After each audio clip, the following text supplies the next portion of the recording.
Hi guys, That Song Review Guy here, and this is my top 10 worst hit songs of 2017. So yeah, 2017 happened. Wasn't that something? Going into creating this list, I had my opening statement already lined up and ready to go about the state of the charts and how awful last year was and how it wasn't better than the previous year and blah blah blah. However, as I continued going through the official charts company's year-end 100 list, something becomes all the more apparent about 2017. This was a pretty good year, all things considered, and I'm not joking. In part, I think that has something to do with the mid-year shake-up of how the OCC counted their sales and the restrictions that they put into place. And whilst I can't definitively say that this was the sole reason that the way that the year-end 100 ended up looking the way that it did, I would argue that this change had a positive effect. Songs that I never thought would end up on the year-end list did, and that made making my best hit songs of 2017 list incredibly challenging. But that'll wait for next time, as for right now, this is the worst hits of 2017. And in a surprising turn, this was unexpected because as far as terrible songs went, there weren't that many for me to choose from. Out of all 100 songs at my disposal, only 13 were in contention for the list. Hell, in order to bulk up my dishonourable mentions, I had to bulk it up with songs that have been appearing on other worst hit songs of the year list. Songs that many found deplorable, whereas me, I really didn't mind them all that much. I'm still going to give you 7 songs, but consider the first 4 songs on this list separate to the true dishonourable mentions. With that said, let's begin. Can I recall a group, aside from ex-ambassadors, who had great promise and ended up shitting it all away as quickly as Imagine Dragons have?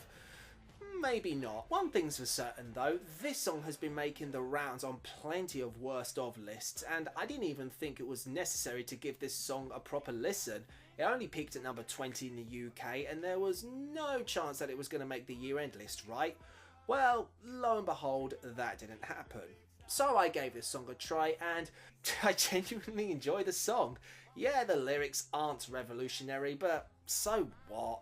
Dan Reynolds' vocal inflections at the end of almost every line, I don't find them as nearly as annoying as other people do. The chipmunk vocals, to be honest, they don't really bother me all that much. And the music, it's got an arena rock quality to it that appeals to my lowest common denominator. So yeah, some hate it, I don't. It's a welcome earworm and I enjoy it. I think that we can universally agree that Katy Perry's Witness was a monumental misstep and an absolute failure. The album was overdrawn, unfocused, and had very little in terms of appeal. Her attempt at conscious pop was a flop, and many point to this song as proof positive of that. And look, maybe this song means more to the American audience. For me though, I can't say that this song's significance or message had any resonance on me. I think what I'm trying to say here is that I can kind of admire what Perry was trying for, even if it did miss the landing. And for the reasons that people have for disliking this song, it fails to hit me with the same reaction. So from what I gather, this was another Marmite song. People either loved it or hated it, and they make good cases for both. For me, I find myself gathering splinters on my arse because of the fence that I'm sitting on, since I don't really have an opinion one way or another on this track. It's a cliched rap track full of the checklist topics you've come to expect to see. Fast cars, money, drugs, clothes brands, and screwing women that are, naturally, your girlfriends. Take these topics and slam them together with the trap music and at times slurred delivery. Admittedly, the vocals are coherent more than not. This is something that I have no real feelings towards, nor do I really give a toss about. I'm going to be honest with you on this one, I never hated this song. Hell, this song intrigued me for the simple fact that it was vastly different from a lot of what was going on at the charts at the time. Its sparse, minimalistic instrumentation caught my attention instantly, and I do like its presentation. I don't have the same loathsome reaction to Julia Michaels' vocals. In fact, I don't think that they're all that bad. I find her voice passable at best, but it's the lyrics that seem to be the real issue here. Pardon the pun. If anything, I think they're in a similar vein to Magic's Rude from a few years back, in the sense that with some proper guidance, this definitely could have been seen in a different light. Alas, that didn't happen. Not terrific, but not really worth any hatred for me. If I were judging a song purely based on how boring it was, then this would easily make the worst hits list, because it really is that drab. But ultimately, boring isn't enough to make it onto the official list, so Zayn and Sia can count themselves lucky on that front. The song's biggest weakness is the clear lack of chemistry and connection between the two. It's a guy in his early 20s and a woman in her 40s, and that's never going to work, number one. Number two, the pair of them clearly don't give a shit enough to try on this song. 3, the instrumentation and production has no intrigue or impact, and lyrically it's the same story. What does this song teach me more than anything else? Well, it's that Demi Lovato is more convincing at faking being a lesbian or bisexual, whatever it was that she was plugging on Call for the Summer, than she is being a savage. This song is just an outright mess of a track. An amalgamation of different instrumental ideas all crammed together with no rhyme or reason, therefore lacking cohesion, also sounding rather dated, which shouldn't be the case, and vocally Lovato sounds terrible.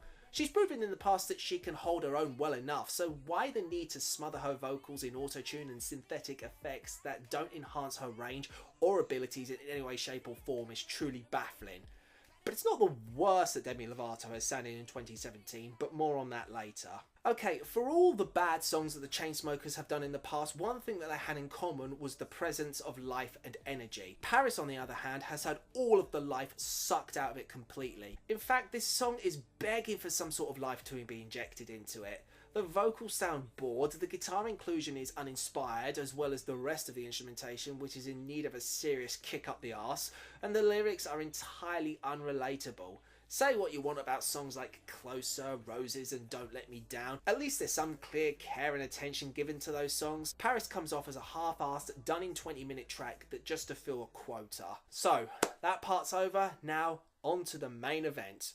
The most painful part of this video. The official top 10 worst hit songs of 2017. As I said in the video's introduction, there were many songs that I didn't expect to see on the year-end list, and I was quite surprised that they garnered enough popularity. Some I was aware of, some not so much. And whilst I'm more than happy to give Thunder a pass, there's no way that I can do that with the other Imagine Dragons song that made the year-end list.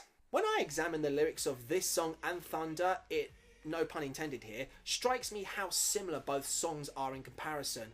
Both about being trampled on by your peers from the beginning only to rise up through the turmoil and come out smelling of roses at the other end.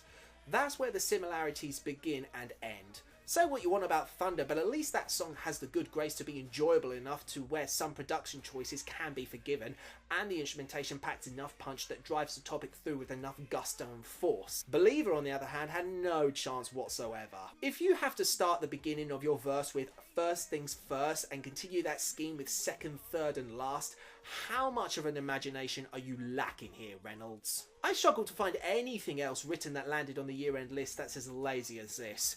And I can kind of sympathise with those who criticise the vocal delivery on Thunder, but they are way worse on Believer. They don't flow with any sense of smoothness at all. It's severely jagged and staccato, and I find it unpleasant to listen to. The biggest issue I have with this song is that there is no force behind the delivery, not only in the vocals, the chorus, which has this poorly delivered falsetto, is just cringeworthy, and the limp backing accompaniment, which doesn't enhance the song whatsoever. Oh, and also the instrumentation is dying for a strong bass line, a stronger drum delivery, and a guitar that doesn't sound like it's asleep. So yeah, this isn't good. If you had said about 5 years ago that all the members of One Direction would go their separate ways and make some decent music, I wouldn't have believed you at all. While some members did produce good material, which will be spoken about on my best hit songs list, some material didn't exactly win me over. And out of all the songs that charted this year, it was Payne that shit the bed big time. Quick question here, who actually buys this kind of song from Payne of all people? I get what he was aiming for, I really do. You want to try and shake off the image that's already been created about you from your One Direction days. Hey, I'm all for that. He even mentions it in the bridge. But dude, this wasn't even you from when you were in the group, so to say that you're not changing the way you used to be, that's a giant red X straight from the off. Never mind that this song is filled with the generic tropes like meeting some random girl he just wants to fuck, all the while referring to her as a prize, deciding that she's the only one good enough for him, alcohol, cars, etc.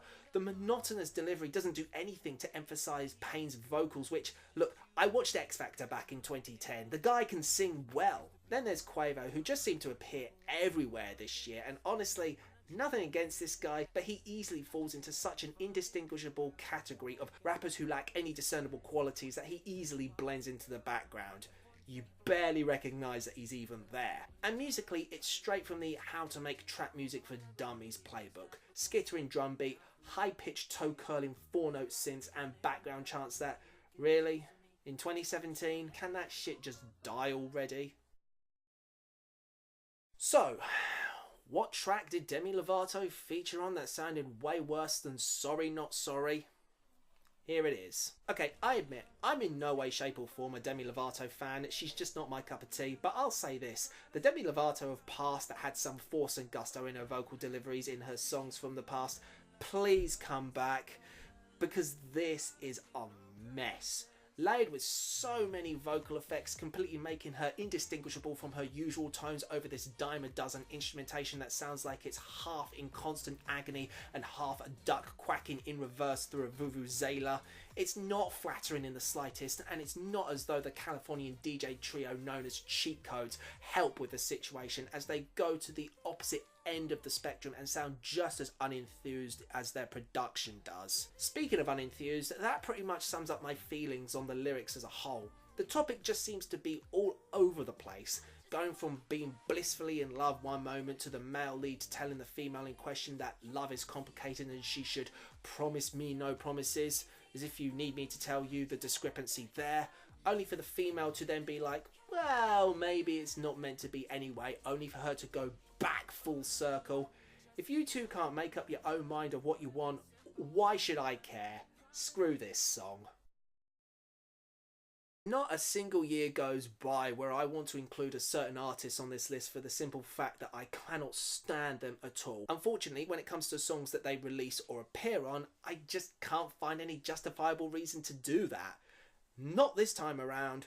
Sean Paul, I've been waiting for you. If anyone out there is able to give me a justifiable, concrete and sensible reason as to why Sean Paul even exists in the world of music, I will give you the best oral sex of your life. I don't care who you are. This guy is pure trash. End of. Oh, what? Because he appears on songs that do well, that's your reasoning? Be real with me here. Does this guy actually emphasise a single song that he's ever appeared on? And if so, in what fashion? Spilling off unintelligible babbling bollocks that not a single person can repeat out loud without having the lyrics in front of their eyes, and doing so in that ridiculous accent because a regular decipherable accent would just sound too stupid, wouldn't it? One golf clap for you. And when he's not spewing crap that makes no sense whatsoever, like, baby girl, yeah, I carry 10 ton of fatness, gimme some of that, or how he wants to bend her over and bone it, classy by the way. Dua Lipa pops her head round the woodwork to be completely wasted on this song. And look, I really want to like this girl, I really do, but I've yet to see anything but sheer mediocrity on her behalf, despite her debut album, which really wasn't all that bad, all things considered. And if I have to hear the word lit used again in a commercial hit song in 2018, I will seriously lose my shit. Enough of that already, please.